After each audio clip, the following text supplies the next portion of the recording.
We look around the world today, we see a world that's full of paradox, a world that's full of diametric opposites. Things don't make sense. You look around and you see, on the one hand, things are drastically improving. On the other hand, they're going in the opposite direction, and we seem to be moving in opposite directions at the same time. On the one hand, we have today, the superpowers today, the great armies today, have the ability to cause the most destructive damage in one moment that has ever been possible. They're able to cause, ridiculous amounts of destruction in the blink of an eye. On the other hand, we also see how today there's at least a feeling, at least an understanding that we should be focused on trying to create a world of peace, a world of coexistence. Unfortunately, we don't always follow that path, and sometimes, different countries take different, um, side missions and things are going on. But as a general rule, the world is moving towards a more peaceful coexistence, a more peaceful time where we're not so focused on trying to destroy each other. I mean, they just had today in the news, it was just over the last couple of days, how Israel announced that they're deploying a new weapon, which is they're using the latest technologies. They're going to have laser beams shooting into the air and destroying incoming missiles, right? So this is using the latest and greatest technology not to hurt people, but rather to save people. And this is really the way we see the things are moving in this direction, in a very positive direction. There's also today you have in going on, there's things in Mexico and Myanmar. They have these what they call these seed missiles, where they're taking drones, flying over areas that are very hard to get to, hard to access, and they're dropping these big pods that they have these big pods that are full of seeds, and they're dropping these pods over areas that they're not able to access, and they're planting hundreds, literally hundreds of thousands of trees are being planted through this technology. So again, we're utilizing the latest technology and missiles and drones and things that can be used for the worst things, also being used for the most positive thing to bring more positivity and light and good things into the world. It's interesting, this idea of using technology to, in effect, fight the effects of technology that are going on in the world, to make the world a greener place, is actually, it's spoken about in the Talmud as well. The Talmud talks about the idea of the handle for the axe. The handle for the axe comes from the forest itself. If anybody ever listens to Matisyahu, he has a song about it, right? From the forest itself comes the handle for the axe. So this is the idea of using technology to fight the effects. But we see here how the world, we have these opposites going on. We have the worst, technology is advanced to have the worst killing machine and the worst power that can exist, while at the same time, it's also being used to save lives and to move towards a more peaceful existence. And the armies today are thinking towards peace and thinking towards a greater peaceful future. Also, today we're living in a time where we have the most food available that ever existed since the beginning of the world. We've never had a time where there was more food available to eat, which is amazing. Yet at the same time, we still have hunger. We still have people suffering from the lack of nutrition. And even those who have food, we're all suffering from the highest food prices. The prices keep going up, which is something that usually happens when there's a scarcity, when we have a limited amount. Yet here we have this tremendous amount of food and the prices are rising, and we're going through this difficult time. Another example, we live today in a time where we have the most billionaires, people that are tremendous wealth in the world today, and then we have everybody else who's suffering. We have how there's many people that are completely that they have nothing, that they're suffering tremendously. As the expression goes, the rich get richer, the poor get poorer. Even in nature, we figured out how to make the desert bloom. We figured out how to turn everything into a pleasant oasis, how to create a beautiful place to be wherever we are. Yet at the same time, we still suffer from earthquakes and tsunamis and hurricanes and forest fires and all the things that take place. So we see how the world is moving. It seems to be moving in two opposite directions. It's getting better and getting worse at the same time. So this seems to be a problem for the 21st century, something that we're dealing with in these times. But the truth is, this is not a new idea. This has already been discussed in the Talmud 1,500 years ago. The Talmud is already, oh, there we go, we got the camera going. 1,500 years ago, the Talmud was already discussing this idea of, in the times of Mashiach, there is going to be these two opposites. The world is going to be moving in two opposite directions. In one place in the Talmud, in the Tractate of Sota, it talks about in the future where the Galilee will be destroyed. It talks about a time where things are going to be destruction. It's going to be a negative time. However, elsewhere in the Talmud, in Sota, it says in the name of Rabbi Abba, that was in Sota, this is in Sanhedrin.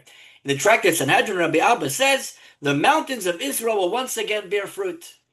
So we have here two different options. One hand, we say it's going to be destroyed. On the other hand, we talk about a future where there's going to be fruit growing and it's going to be a time of plentiful and good times. So the Talmud is talking about how we're going to have this duality. We're going to have these two different, we're going to be moving in two different directions at the same time. So which one wins? Is it going to be a good time or is it going to be a bad time?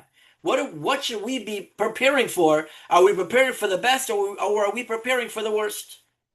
Ultimately, the Talmud concludes that, in fact, the world is in an upward trajectory. We're moving upwards. We're moving to a higher place. We keep getting better.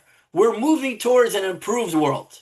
Yes, there are bumps along the way, and there's ups and downs.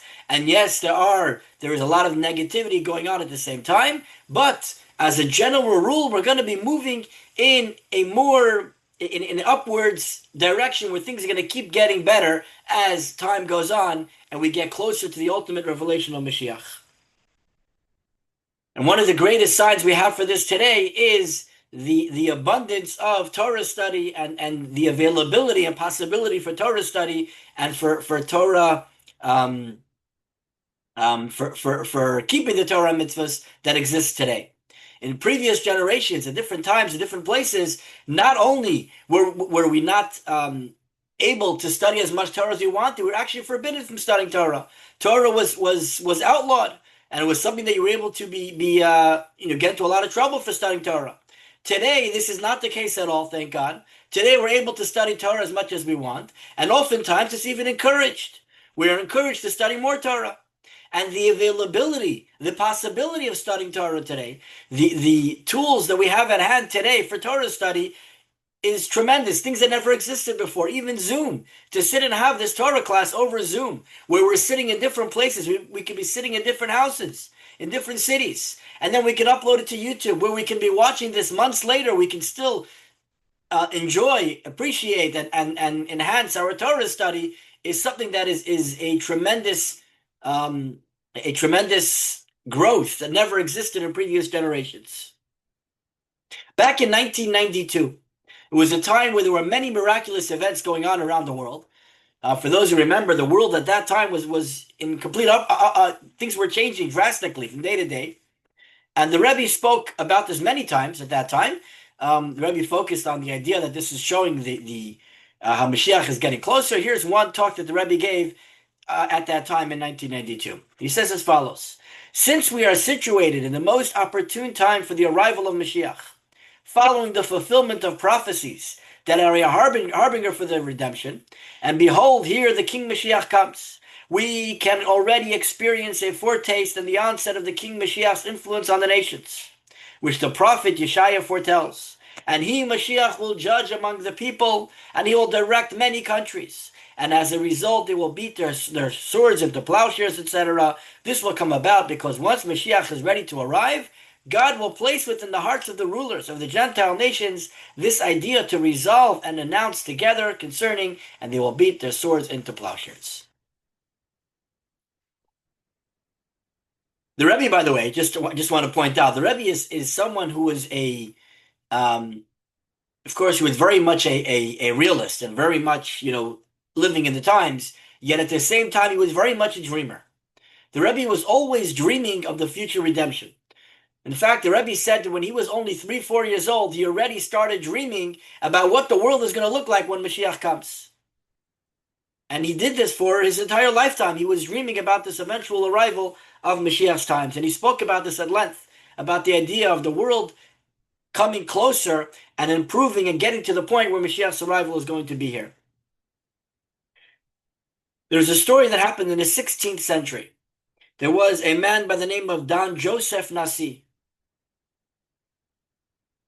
Don Joseph Nassi lived in Portugal, which at that time, the 16th century, we're talking the time of the Inquisition. It was not a time for a Jew to be living in Portugal. And so eventually, with God's help, he was able to escape, and he made it out. He made it out alive, and in fact, he made it out quite well with most of his fortune. And he traveled to the Ottoman Empire, where it was safe. There, when he arrived in the Ottoman Empire, he actually met and he became close with the Sultan Suleiman the Great. And they became close friends. He became a confidant, he became an advisor, and eventually the Sultan appointed him as the Lord of Tiberias, of Tveria, which was in land of Israel at that time, was under Ottoman rule. When he had this position, Nasi saw an opportunity. And so he tried to do something that has not happened in close to 1,000 years. He tried to set up a new Jewish settlement in the area near Tveria, in the area where he was the Lord. He tried to create this new Jewish settlement for farming, agriculture, and industry, and it was a great opportunity that he tried to take on. Unfortunately, he was not successful, and the plan did not really work out. Why not? Because although he was ready, he was prepared for it, the world was not ready yet. We weren't yet at the time. The world is slowly getting to a better place. At that point, it wasn't there yet. It wasn't ready yet for this to work, for this to happen. But now we're much closer. This was the 16th century. Now we're the 21st century. We've moved beyond that 500 years. The Rambam lays out. He talks about how there's many different signs that people talk about of the coming of Mashiach. Many things that show that Mashiach is coming closer. The Rambam says ultimately there's one thing that we look at. Everything else is not relevant. We look at how Jewish education is strengthening, is becoming stronger. People are getting more involved in mitzvah observance. And we see how the world is becoming more spiritual, more connected with God. That is the sign, the ultimate sign, that Mashiach is on the horizon, the Mashiach is coming. Because then Mashiach himself is going to arise as a king, and he will influence the entire world around to a better existence, to a more spiritual, holy existence. The Rebbe has spoken at length how this is what's coming about right now. This is what the Rebbe was talking about back in 1992. He was talking about how the world is coming closer to this idea of living a peaceful life together. How the idea is coming out, it's growing, and it's spreading around the world. How people are seeing, this is just at the end of the Cold War, and the world was really shifting at that time. Nations were starting to work together, and they were starting to use the technology and the weaponry that was created for killing to be used to save others and to protect others who are in dangerous situations. And so the Rebbe pointed out how this is the beginning of the times of Mashiach. This is exactly what the Rambam is talking about, how their influence is starting to grow amongst the nations to come closer to these ultimate ideals of the times of Mashiach. To finish off, there was an article recently in Fortune magazine talking about how there was an interview with an AI expert where he spoke about how 99% of jobs are going to be taken over by AI within 5 years. This is what they write in the article. And the article finishes off with a question. What are we going to do with an extra 80 hours a week? We're going to be bored. How are we going to fill all that time once AI takes over everything, all the jobs that have to be done? But Torah already gave the answer. We've already answered this question thousands of years ago. The prophet Yeshaya, this is quoted by the Rambam Maimonides as well, he writes, and the whole world will have no vocation but to pursue knowledge of God. We don't need jobs. Let AI do everything for us. We can spend our time focusing on Torah study and on connecting to God and on doing mitzvot and making the world a better place one step at a time. And to conclude, I just want to mention, I many times we look at the news. You can open a newspaper or online or wherever we get our news today, and you can get depressed seeing all the negativity that's going on in the world today. You can look at all the negativity, or you can choose to focus on the positive. Because there's so much positivity, there's so much good news, there's so much good in the world today. If we look, we will see, and we will experience, and we will appreciate how the world is going into a better place. A time of Mashiach, may it happen speedily in our times. Amen. Before Rosh Hashanah, before next year, let's go into the year already with Mashiach's arrival in the wonderful times of Mashiach.